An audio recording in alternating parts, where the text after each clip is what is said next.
How do you take your synth into outer space? How do you add echoing polyrhythms to your drum machine? Or how do you make your 808s pulse and smack on your speakers? Welcome to the second class of Effects Pedals 101, the basics of using pedals for beats and electronic production. Let's get into it. So you might have seen one of these. You might say, hey Fess, aren't those 4 guitars? Well, technically you would be right, but you'll often hear them referred to as guitar pedals. But the truth is they can be used to completely reinvent the sound of almost anything that you put into it. So today, we're going to take a look at how to use effects pedals with electronic gear. But before we get into the nuts and bolts of how to use effects pedals, let's take a look at some of the types of effects that are out there and how they might best apply to your rig.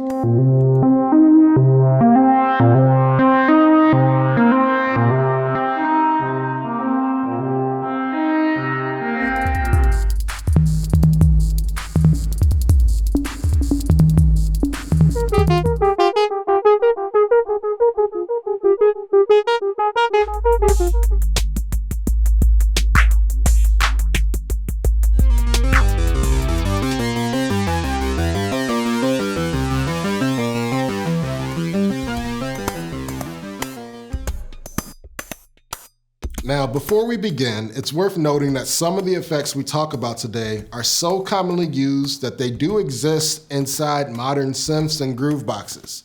While it's certainly convenient to have built-in effects, there is a lot to be said for the extra care and attention to detail that goes into each of these individual effects pedals. There are endless varieties, even within categories, each within their own unique sounds and features. Plus, there's just something tactile about them. You can get your hands on the controls and perform in the moment without diving through menus. First, we'll begin with reverb and delay. Where will we all be without reverb? And of course, delay. Of all the effects we're looking at today, these are the most commonly used when it comes to electronic music. And they can go a long way in creating a more natural and polished sound.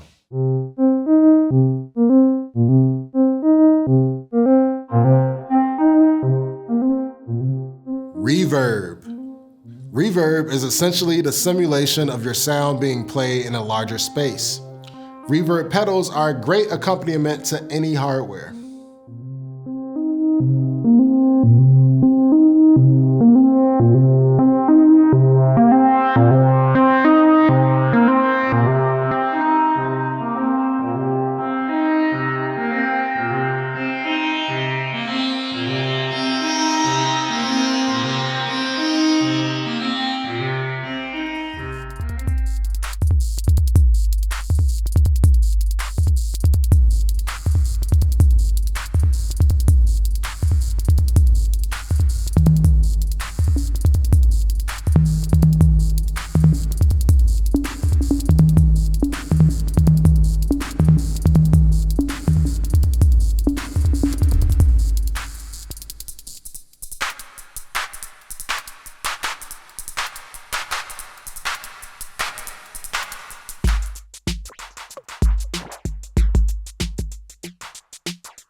Delay, often referred to as echo, is a time-based effect where your signal is duplicated and repeated. This category often gets split into 2, analog and digital. We'll listen to both, but to oversimplify, analog is typically darker and the signal will degrade more as it repeats, while digital is typically cleaner, although many digital pedals aim to emulate vintage analog pedals and echo units.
Famously included in the original Roland Juno synths, chorus has been a common pairing with synthesizers for decades, particularly with pads and bass lines. Chorus works by essentially duplicating your signal and wobbling the pitch while playing your unprocessed signal beneath.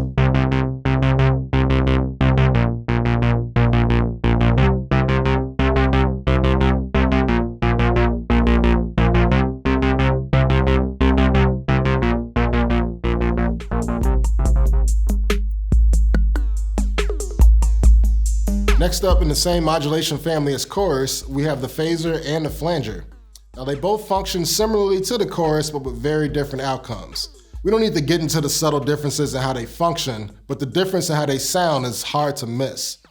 Phasers and flangers make a great accompaniment to any synthesizer, drum machine, or groove box.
Dirt pedals, often split into three groups: overdrive, distortion, and fuzz. And they're all different flavors of saturation. They are definitely born of rock guitar, but when properly applied, they can add a ton of energy and intensity to your hardware. Overdrive on a monosynth bass line can add essential warmth and bottom, while distortion on drums can add texture and immediacy. Of the three, fuzz is the most unwieldy, but sometimes you need to really screw up your signal to get the sound that you're actually looking for. But something to be mindful of, dirt pedals all react differently to different signals. Something that might sound great on one synth might sound terrible on another. So there's definitely a bit of uncertainty, but when it works, it really works.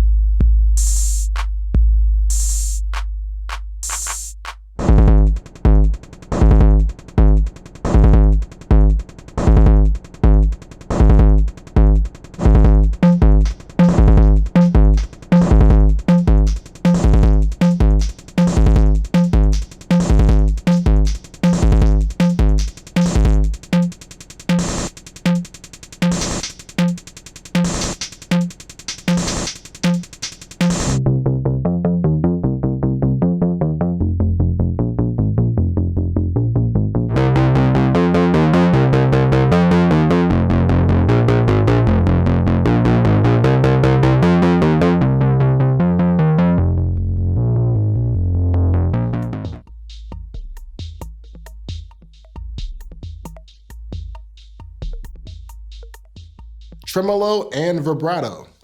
Tremolo is basically a pedal with an LFO that changes the volume of a signal, and vibrato does the same, but with pitch.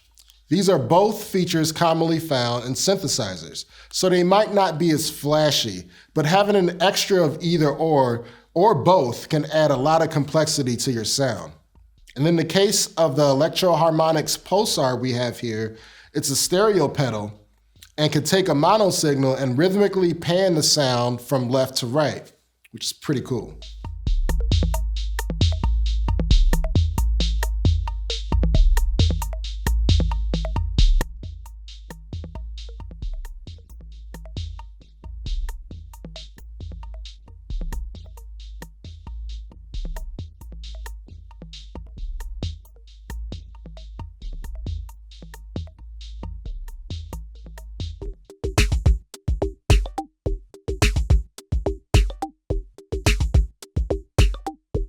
An envelope filter, or auto-wah, is in a way sort of like an early synth pedal for guitars. It essentially detects a sound and then opens and closes a filter based on a set of parameters. Think Stevie Wonder's clavinet on Higher Ground. Most synths have an envelope section which does pretty much the same thing when you push a key. But if you use this on a drum machine, you can get some absolutely crazy results.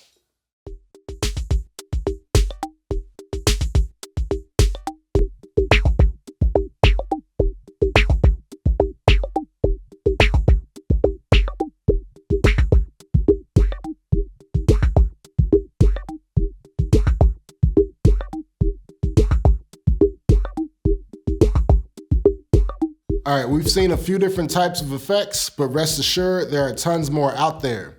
There are categories we didn't even cover. There's multi-effects pedals and a whole swath of pedals so weird that they really can't be categorized. But now for the fun part. Let's create a pedal chain. One of the biggest advantages of having effects pedals is that you can combine them, mix around their order, and create all sorts of strange sounds and textures. There is really no end to the different combinations. But we'll show you just a few to give you an idea.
So now that you've seen different effects and know how they work, let's explore how they work with your gear. Most effect pedals use 1/4-inch inputs and outputs, so you'll need to see if your hardware is 1/4-inch compatible. Some hardware might use smaller 3.5mm cables, often referred to as 1/8 inch, which might involve buying a special 1/4-inch to 3.5mm cable or adapter. Second, is your gear stereo compatible? Meaning, does it have both a left and a right channel? Some will have 2 1/4-inch outputs, others might have a TRS output. And actually, you can read more on Reverb News about details on how to differentiate between the two. Now, most effect pedals are mono, with only one input and output. But if you want to use stereo gear with mono pedals, it's easy. A lot of stereo gear can default to mono, or you can get a stereo to mono cable. Always be careful with the volume of your equipment before playing them through pedals. Make sure you start at 0 and slowly bring the volume up from there. While effect pedals are not just for guitars, they are often designed with them in mind, and a guitar signal is much weaker than the typical synthesizer or groovebox or sampler. And too much juice can destroy your pedal. Some gear will come with both a low and a high output for this specific reason. Always make sure to use the low output with pedals, by the way. Now, if you're someone that creates their electronic music primarily in software on the computer, that doesn't mean you can't join in the pedal party. As long as you have a capable interface and a DAW, you can use a reamp box and essentially take a line level signal from your interface and convert it into a signal for your effects pedals. Now, we won't take a lot of time to explain this in this video, but be sure to check out the link in the description to learn more about using your pedals with reamping.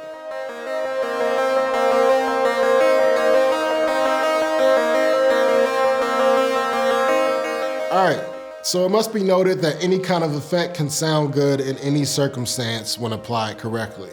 There is no definitive rule book on how they should be used or what they can or can't be used with. And beyond that, there are tens of thousands of pedals, each with their own sonic characteristics, and many with completely unique features. What we've mentioned is only just a broad overview. So I hope this has been helpful, and I hope you all incorporate some pedals into your rigs. And please throw any questions you have into the comments, and definitely check out Reverb News for more details and other episodes in our Effects Pedals one-on-one series. That's all we got for y'all today. I'm Fest Grandiose, signing off of Reverb, and as always, stay safe and keep creating. Peace.